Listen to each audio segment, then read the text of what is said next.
Hey, what's up, everybody? We back for season 2. More to the game. You already know the vibes. It's me, Akeem Mitchell. My guy Trey Barnes right here, man. Yeah. And this season, baby, we got to talk about. We gotta break away from what we're usually talking about today, man. We gonna get into people's craziest stories, like athletes. We have to have like that portrait of like, hey, we have to be great character people on and off the court. But we're people just like everybody else, and we got some crazy, crazy stories to tell. But before we get into that, I'm gonna let Trey go ahead and break down everything that you guys got coming for season 2 on all out throughout the More to the Game platform, man. Besides just the interviews and podcasts, we have so much more, and I'm so excited for it. So go ahead, Trey, break it down for the people. Yeah, I'm definitely excited for it too. We definitely got a lot of things planned. It's been a hiatus, I guess, a couple months off. Really because I've been trying to do things overseas. I was able to sign my contract and everything, and I've been in a different country. I'm in Georgia, so things have been slowed down because I can't really work with everybody on the team like I really want to because of the time zone difference. I'm like 9-10 hours behind everyone. So for this upcoming season with the podcast, like Keem said, we got the craziest stories from athletes, diving into everything that you might not think goes on but actually does. People get to break down their craziest stories. We got some more business athlete content coming. Definitely excited for that because that's something I'm personally putting a lot of time into. We got the Hillside University Parody Show, doing episodes on that as much as possible. I'm really excited for that one because it was an idea that came to me, and I really fell in love with the idea, and I like the guys and girls that I'm working with. And I feel like people are gonna enjoy that. Also, hopefully we get some more from Life is Lottie. He got some things going on, so right now we haven't been able to produce that much on his end.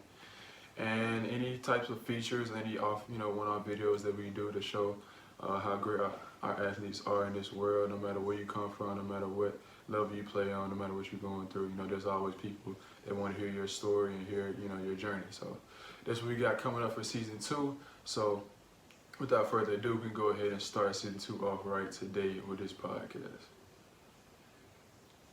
All right, that's a bet, man. And for anybody who's like me, when he said Georgia, I instantly went to Atlanta, Georgia.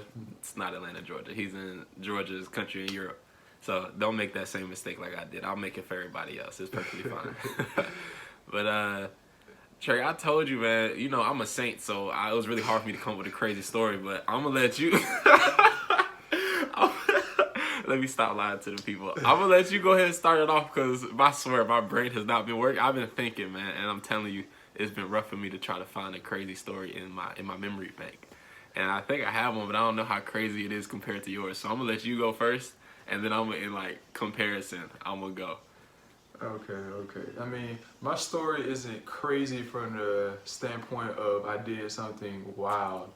I just feel like, I'm not sure if I told it on the YouTube channel or not, but my journey to Hampton was really crazy how it all played out because just one conversation and my life changed completely, which is really crazy to me. But that story I'm gonna go ahead and tell you right now. Like I said, my journey to Hampton, like my senior year, I had a really good season, my senior year, breakout season. However, I'm playing at a small school in Alabama, Lafayette, Alabama, and there's not a lot of scouting going on in the area for basketball. My AAU program or whatever was in Columbus, Georgia, but I didn't really play that well in AAU. I really didn't fit the style of AAU and everything at all, so I didn't really play that well. I got the one offer from Brown during AAU, which was a school that I turned down because when I went on that visit, I knew it just wasn't the right fit for me. But with Hampton, I finished my season. I took my visit to Brown, knew that wasn't it, and I also had an offer from Alabama A&M, and I knew that wasn't it either. But I was just going on a spring tour with my at the time my assistant coach slash teacher slash mentor. I still feel like he's definitely showed me a lot. Travis Smith, he has his Unite Foundation for students at schools like Lafayette and other places. I'm pretty sure it's gone a lot bigger since when I was able to partake on that tour, whatever. They do a HBCU tour where they go and look at schools like Morehouse, Spelman, Hampton, Clark Atlanta, Howard, the whole shebang. and then like they'll do the SWAC schools as well. Like 1 year they do like the MEAC type schools, and then the other year they do like the SWAC type schools. So I was just doing that for fun. Like I was just going on that tour with, you know, I had good grades and everything, so I just did that, you know, look at different colleges, just get a taste of everything, just have some fun. It was spring break. I've never done anything in spring break anyway in high school, so I just went on that tour for spring break, having fun, looking at colleges. We made some stops, like I said, Morehouse and Spelman and Clark Atlanta and stuff, Norfolk State, A&T, you know, we made some stops. And then we stopped at Hampton. And I'm just like, I'm looking at the campus and everything, it's kind of chill and kind of dead. And I'm like, I'm not sure if I'm really feeling it, you know. It didn't really give me any Hampton vibes from what I really know what Hampton is now. So I really wasn't even that sold on the school. So I get in the office with the admissions lady, because we were doing, like I said, the tours for academics. And I'm talking to the admissions lady, Miss Angela Boyd, never forget her. And we're just talking about my grades, we're laughing. She likes how well-mannered I am and my good grades and all this stuff. She's a sweetheart. Yeah. She's just a sweetheart. And she sees that I'm tall and everything, and my assistant coach / teacher, Travis, tells her that I play basketball. He's a great sales guy when it comes down to showing people what he has to offer to them, because, you know, the tour, you know, that's his stage. He's trying to, you know, at that point, you're trying to sell students to colleges. Like, you're trying to show them that you have great students that should be, you know, in consideration against college and everything for your college. And then he told her I play basketball, and we just in the office chilling, and I'm watching. I'm showing her my highlights. She has to see my highlights. She wants to see me play. And she's over there. I mean, I don't know how much she really knows about basketball, but she was impressed. I mean, me personally, looking back on it, that highlight tape was garbage. I mean, not my plays, not the plays, you know. I mean, I got game, obviously. The plays weren't garbage, but the quality and how I edited and everything. The quality. It was poo cheese. Pretty bad. Poo cheese. Pretty bad. But, yeah, I mean, that highlight tape was recorded on like this, I think it was like a $35 camera from China or whatever. My mom would record the games with me or whatever, because I was trying to, you know, get to a school, and I had to do it myself because I didn't have, you know, the resources and the people, you know, to put me out there. They had the connection to put me out there. So I did that, and she was impressed. So she just called in Coach Akeem. Hey, get out the mud. Yeah. She called in Coach Akeem, and we had a talk. Obviously, he liked, you know, the player I was off the highlight tape from what he's seen, I guess, a little bit. And he liked, you know, my grades and everything. I guess it's, you know, sort of a low risk, being that we was a MEAC school at the time. I'm a 6'9" guy with great grades. I mean, so they just we exchanged information and everything. I guess they did dive deep more into my tape and everything, and my story and all that stuff, what I did in high school, because I came off a state championship and made it all state and all that stuff. So they offered me, Coach Buck, he called and offered me. He said, what did he say? I forgot exactly what he said, but it was funny thinking about it, because now I know who Coach Buck is. It was just funny how he called and it ended up being exactly the guy that I thought he was going to be. Real quick. Did he give the story about him when they were about to go play Kentucky in the tournament, about he got Jesus on speed dial? Did he tell you that story? I'm not sure, but I know I heard about it a lot my freshman year when we was there. I don't even remember if he told me or not. Hello? Hey, Jesus, they want to know how much of a mountain and what our odds are. Hello? Bro, when he offered me, that was the first story he told me. I'm like, yeah, I don't really know what you're talking about, but I'll go look it up. I just faked. I was like, oh yeah, I saw that. Yeah. You know, you gotta fake sometimes. Yeah, you got to. But go ahead. Yeah, but Coach Buck, he called, he offered me and everything, and he said he's gonna get me on a visit.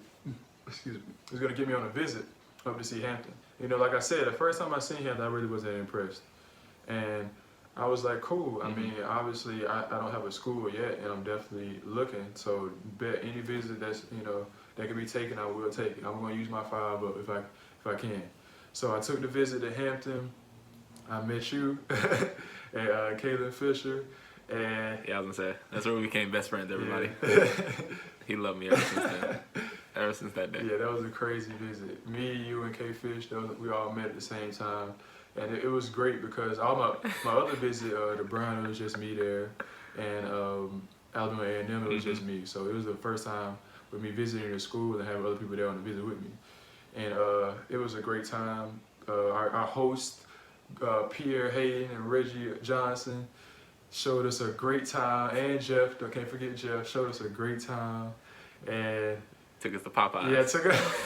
See, when I was at Brown for my visit, I was eating calamari. I mean, me from the country, I didn't know what calamari was. We gonna pull up the Brown. I'm staying in the Omni Hotel, crazy. Got Gatorade stacked in the room, like just crazy. Should've told you a lot. Hey, looking back on it, all makes sense. But yeah, we was eating Popeyes and whatever. Sense. They probably was pocketing most of the cash. Now I think about it. I think they was pocketing that thing. Definitely. But yeah, even though the I guess the etiquette of the visit wasn't crazy, the actual like home family feeling was there. Like I love the guys, like they showed me a great time, and even though it wasn't exactly what I thought it was gonna be, it still was even better because of all the people that I was able to meet there and everything. So I would say you capped out. but The etiquette on that visit was legit. That was crazy. etiquette. When we say etiquette, what do you mean? I mean, we going on a visit, we about to have fun. That's the etiquette I'm talking about. That's not etiquette. I had that's not a great etiquette. time on that visit. We're talking about the proper stuff. They had the day party. That ain't what I'm talking about. They had the day party. They had the day party. They had the Holland that night. Hey, that's the crazy part of your story. Go ahead, tell them about that Holland. When you first walked up in there and you saw all them AKs and Deltas doing their thing, you said, oh yeah, this is the school for me. That's what you said. Nah, that was probably more you. I feel like that's what draw you in. That's what you was on in college. You know, you love all the pretty women in here. That's all you throw that on me. But nah. You right though. You right. I was in love. I fell in love like 6 times that night. No cap. I was like, yeah, I'm gonna marry her. Hampton, I fell in love like 6 times for that night. For sure. If anyone is considering Hampton or any HBCU, Hampton definitely has at least top 3 women of HBCUs. Even though they might not, be the most mentally stable in my Don't opinion. start slandering. Don't start slandering. No slander. No Hampton slander for my women. Nope. But nope, they I'm are not listening to hands no Hampton down. women slander on this podcast. Nope. They're hands down the I'm most, not listening to that. I'm not listening to that beautiful slander. women I met some great women in HBCU Hampton. land. I'm not talking about every single one, but the average. I met some great women at Hampton. I did too. But I ain't no Hampton women slander. No Hampton women slander. That's not even slander. My high school coach, Coach Thurger, we had he even said he has a homeboy that married a woman from Hampton, and he kind of sees what I was talking about when I said they're kind of little, they're a little out there, So it ain't just me. But no, they're definitely great women. It ain't just me. Definitely great women, definitely great people, and all that stuff. But yeah, back to the story. Yeah, like I said, the etiquette wasn't all the way there. When I say etiquette, I'm not talking about like the time I had. It's about like the flashiness of like I said, I had calamari and I stayed in this great hotel and we was doing all that stuff, But I didn't really need all that stuff, I didn't come for nothing like that, so that wasn't a priority for me. The people is what what drew me in. Mm-hmm. So we had that crazy visit. I do well at open gym and everything like that, and they see it. He's talking about me. Huh? You're talking about me. You? The great people you met. You're one of them. Yeah. You're one. It's a lot of people. He's talking about me. You continue. You was hooping. Yeah. Continue. This isn't about me right now. This is about you. Yeah, I had a good open gym and everything. My mom, she felt like she knew that I wanted to be there, and I knew that I wanted to be there after that visit. And so I got back home after my visit, and I still had another visit to take, but I wanted to commit to Hampton already. But my mom really wanted me to take another visit, Southern Missouri State, took that visit, then changed my mind. And Hampton, off of a garbage-looking highlight tape and a HBCU spree tour at my high school out of nowhere, and Miss Angela Boyd, talking to Coach Akeem, I got to Hampton, and it was kind of the best decision I ever made in my life so far, I feel like. And I didn't look back after that. And it's really crazy, though, because, like, all I had to do was just not go on the tour. and I would never have even heard of him because at that time I didn't know anything about the HBCUs, on the East Coast. All I knew about the ones closer to me, down south. But that's just really crazy because I love my years at Hampton, and it was just lucky how it happened.